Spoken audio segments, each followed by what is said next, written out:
Ja, es bimmelt noch ein bisschen im Hintergrund. Man könnte fast meinen, Noah kommt gleich vorbei mit seinem Priesterkragen und sagt, hallo, wolle er eine Zeit kaufen. Ja, es ist unglaublich. Carlotta von Falkenhayn, gerade mal 13 Jahre jung, aber schon in 19 Filmen und Serien mitgespielt. Die 20. wird jetzt gerade gedreht. Das ist eine Zahl, die ist für mich eigentlich, als jemand, der auch gerne mal zum Film gegangen wäre, irgendwie undenkbar, dass man wirklich sagen kann, mein Gott, mit so einem jungen Alter so viel schon erreicht zu haben. Wie hast du das geschafft? Was ist sozusagen das Geheimnis deines Erfolges? Naja, Erfolg würde ich es jetzt vielleicht nicht nennen, aber mir macht das Drehen halt unglaublich viel Spaß und ich denke, wenn man was mit Leidenschaft macht, dann klappt es auch immer am besten. Jetzt ist es ja auch so, dass die Erfolgsserie Dark ja dich also in 14 Folgen drin hat, also von, ich glaube jetzt 26 Folgen bist du in 14 Folgen mit dabei, in der Rolle der Elisabeth Doppler, die ja auch sehr einerseits beliebt ist, aber auf der anderen Seite eben auch eine gewisse Schlüsselfunktion hat. Wie war zum Beispiel jetzt so die Reaktion, als dann zum ersten Mal dieses Angebot für diese Serie kam und man dich eben fragte, hey, willst du da mit dabei sein? Also bevor man besetzt wird, geht man ja erstmal immer zu einem Casting und das war bei Dark bei Simone Bär. Und ich wusste gar nichts über die Rolle und habe so die Texte bekommen und da stand so drin, ja, Elisabeth Doppler in Gebärdensprache und dann den Text und ich war so, okay, in Gebärdensprache spreche ich jetzt eigentlich nicht. So, dann bin ich hingegangen und war so, okay, wie soll ich das machen mit der Gebärdensprache? Und Simone Bär war so, ja, mach einfach mal, probier irgendwie, wird schon. Dann wussten wir alle nicht so genau, was wir tun.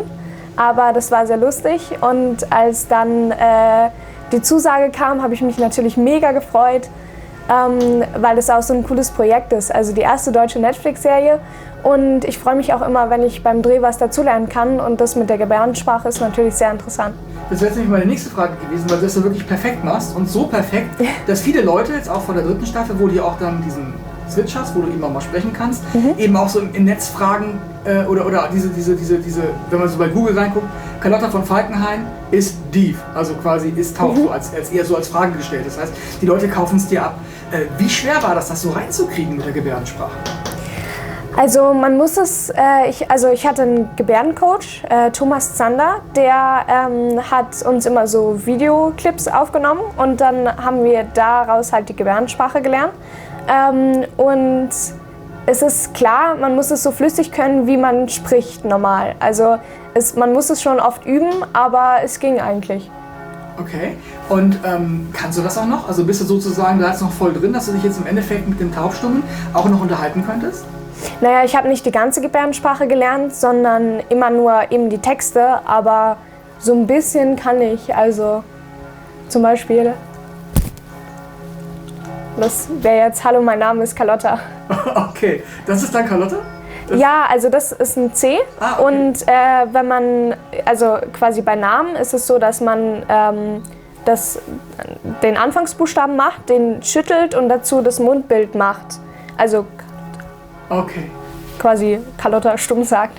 Nicht schlecht. Was ja auch so besonders ist dabei, ich habe schon diesen Slogan gemacht, du sagst viel aus, auch wenn du nichts sagst. Weil du sprichst ja im Endeffekt in den ersten beiden Staffeln kein Wort. Trotzdem finde ich, dass du das mit der Gesichtsmimik wirklich so gut machst, dass man auch, wenn man die Untertitel jetzt nicht hätte, dass man wüsste, was du sagen würdest. Und das finde ich halt so interessant, also quasi diese Fähigkeit halt eben mit den Augen und auch mit den Gesichtszügen eben diese Emotionen oder auch die Situation eben dann so rüberzubringen. Wie schwer war das oder wie einfach ist es dir vielleicht gefallen?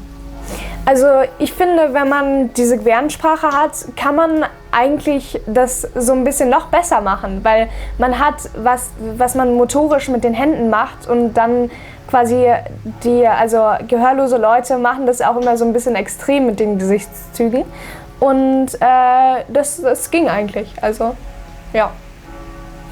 Ganz ehrlich, wie oft wurdest du schon darauf angesprochen oder wie oft hat vielleicht schon jemand jetzt irgendwie dann nach dem Erfolg der Serie gesagt, Mensch, du kannst ja wirklich sprechen, als wenn er dich eben nicht kennt und vielleicht irgendwo getroffen hat? Also ich werde allgemein nicht so oft angesprochen. Ja, halt nur aus Bekanntenkreisen. Also zum Beispiel die ganzen Freunde von meinem großen Bruder gucken das. Und die kennen mich natürlich so. Also die fragen jetzt nicht, aber also ja, genau. Aber ja, also... Jetzt echt nicht so beim Einkaufen, dass Leute sagen, Mensch, ich kenne dich, woher bist du nicht die aus Darmstadt? Nicht so, nee.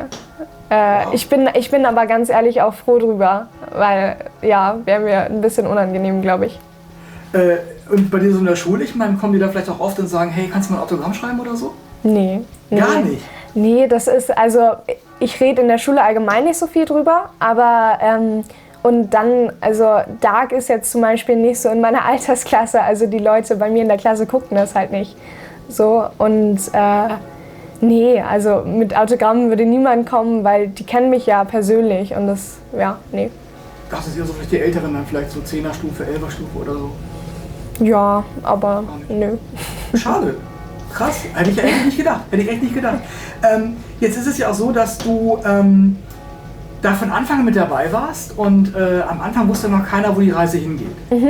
Und daraus wurde jetzt ja nicht nur ein internationaler Welterfolg, die Serie hat bei Andy.com, das ist so die Internet Movie Database in Amerika, hat die 8,8 von 10, ist also nur ein bisschen knapp unter Game of Thrones.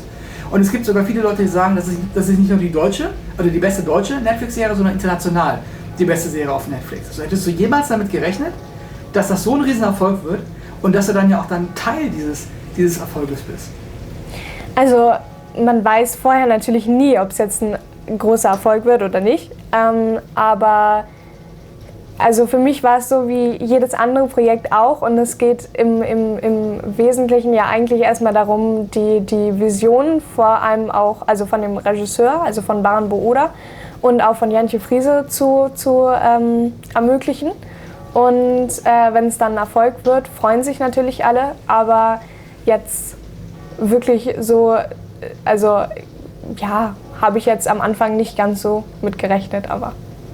Und jetzt, nachdem man wirklich weiß, was das für ein Riesenbrett geworden ist, also wie stolz bist du dann auch vielleicht, dass du halt ein Teil des Ganzen bist, dass man wirklich sagen kann, okay, ich bin drin und die Serie wird ja wahrscheinlich in 10 Jahren noch geguckt werden, weil es sind dann wahrscheinlich so Erfolge, die sich halt eben immer weiter dann noch eben dann durchs Netz ziehen und irgendwie dann, ja, halt eben, wo die Leute eben noch zuschauen.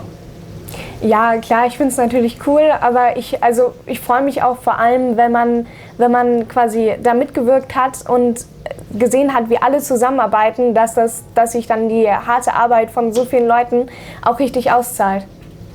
Okay.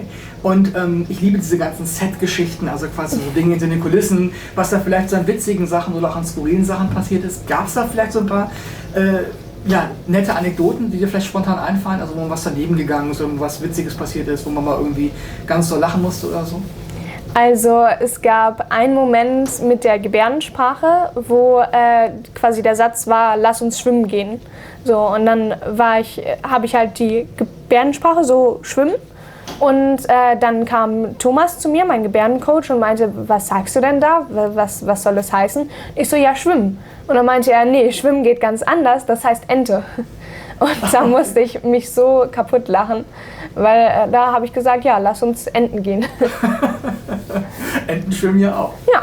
Mal vielleicht irgendwas, was irgendwie auch mal daneben gegangen ist, so kleine Patzer vielleicht oder Pannen, oder gab es da irgendwas irgendwie so? Einmal gab es einen Anschlussfehler. Das war im Buch so, dass quasi man die erwachsene Elisabeth gesehen hat, wie sie ein T-Shirt mit einem Fuchs drauf in eine Kiste packt. Und dann quasi, um die Verbindung zu checken, dass ich das in alt bin, hatte man in der nächsten Szene ich mit diesem Fuchs-T-Shirt. Dann habe ich eine Latzhose drüber getragen. Und als wir die ganze Szene fertig hatten, ist uns aufgefallen, Scheiße. Man hat jetzt dieses Fuchs-T-Shirt wirklich gar nicht gesehen. Es war ein bisschen doof. Wir haben dann ein paar Einstellungen nochmal gedreht, aber ich glaube, im Endeffekt haben wir dann einfach die Szene mit der Latzhose drüber genommen. Okay. Was war so der schönste Moment bei den Dreharbeiten? Gab es da irgendwas besonders Emotionales oder irgendwie Herzerwärmendes, irgendwie, wo du jetzt irgendwie gerne dran zurückdenkst? Also in der ersten Staffel, also herzerwärmend, in der ersten Staffel hatten wir eben diesen Moment, wo mit meiner Filmmutter, mit der Charlotte Doppler, wo wir auf dem Schulhof so waren und so Stirn an Stirn, und dann habe ich sie so auf die Stirn geküsst und es war schon sehr süß, weil ich mache das auch bei meiner echten Mutter immer so. Deshalb genau haben wir das einfach so übernommen und ja. Aber also was meine Lieblingsszene, würde ich sagen, war in der 3. Staffel schon. Ich will jetzt nicht zu viel spoilern, aber da gab es ja diese Stunt-Szene und wir hatten echt relativ viele Stuntproben auch davor und haben alles choreografiert und auswendig gelernt und dann mit Stunt-Doubles. Das war echt cool, einfach mal sowas zu drehen.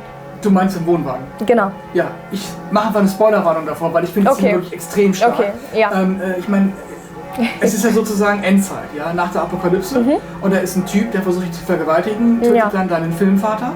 Ja. Und deine einzige Chance ist halt eben stärker zu sein als er. Und das bist du auch, indem du halt eben diesen Feuerlöscher nimmst und ihn dann wirklich sozusagen zersemmelst. Wo auch dazu so, das ist eine intensive Szene, die wirklich sehr, sehr stark ist und die dich wirklich auch sozusagen, also wie so ein Blitz irgendwie so innerlich packt. Wie war es, diese Szene zu drehen? Es war viel technisch. Also wir hatten eben bei den Stuntproben diesen ganzen Kampf auch zwischen Peter Doppler und dem Unbekannten, hatten wir durchchoreografiert und haben das alles geübt, aber es war natürlich in diesen engen Wohnwagen und so schon schwierig, aber es war auch mega cool. Also ich finde es immer toll, wenn Szenen mich herausfordern, auch spielerisch, und das hat die Szene auf jeden Fall.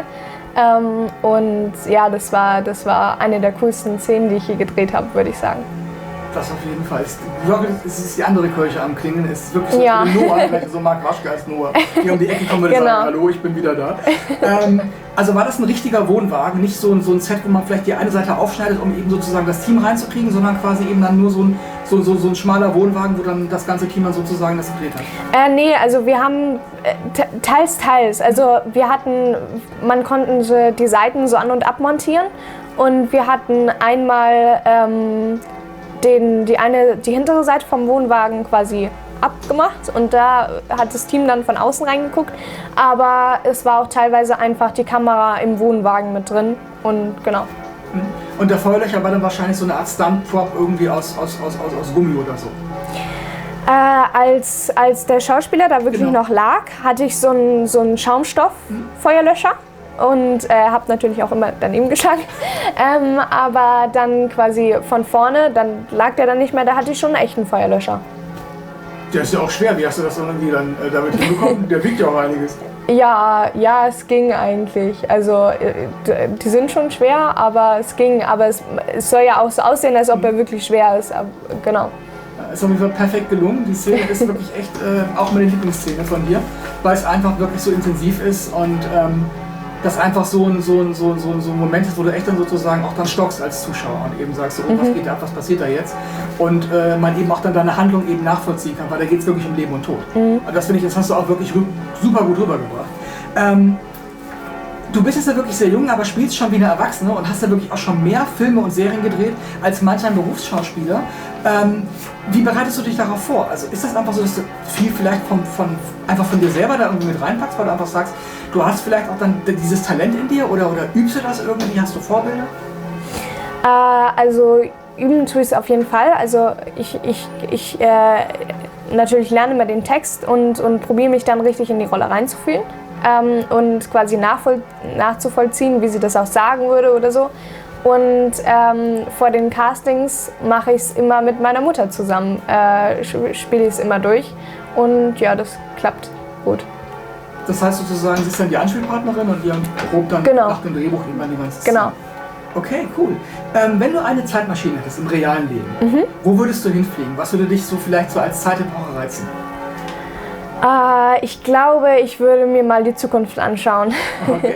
weil es mich einfach interessiert, weil es gibt ja so viele Filme, wie es in der Zukunft sein könnte, auch in Dark mit der Apokalypse und so. Ich hoffe, dass es nicht passiert, aber einfach mal zu schauen, wie sieht es aus, und das würde mich sehr interessieren. Okay. Und wie würdest du sagen, hat sich dein Leben vielleicht seit Dark verändert? Also gibt es irgendwie eine Veränderung, dass so vielleicht mehr Rollenangebote kommen oder man so ein bisschen merkt, einfach auch so die ganzen Caster und Agenten, die werden so ein bisschen mehr aufmerksam auf dich? Naja, also mein Leben verändert hat sich jetzt nicht wirklich, aber mit den Castings, also kennen mich schon manche Caster dadurch mehr. Ja, Also bringt mir vielleicht einen kleinen Vorteil, aber wirklich verändert würde ich nicht sagen, dass ich... Also ich würde nicht sagen, dass sich da wirklich was verändert hat. Okay, und möchtest du später auch mal hauptberuflich Schauspielerin werden? Ich überlege es mir auf jeden Fall. Ich meine, ich bin 13, ich habe noch ein bisschen Zeit, das zu entscheiden, aber ich würde es auf jeden Fall sehr gerne machen. Was wäre sonst noch sowas, was dich interessieren würde? Vielleicht gibt es so ein paar Berufe, wo du sagst, ach, das wäre auch vielleicht ganz nett? Also überlegt habe ich wirklich rund ums Set, nicht unbedingt vor der Kamera, also vielleicht auch hinter der Kamera einfach. Ich weiß nicht, also Kostüm interessiert mich auch sehr oder auch Schnitt fände ich auch ganz gut. Aber ja, mal gucken. Okay, cool, wunderbar, das war der erste Teil.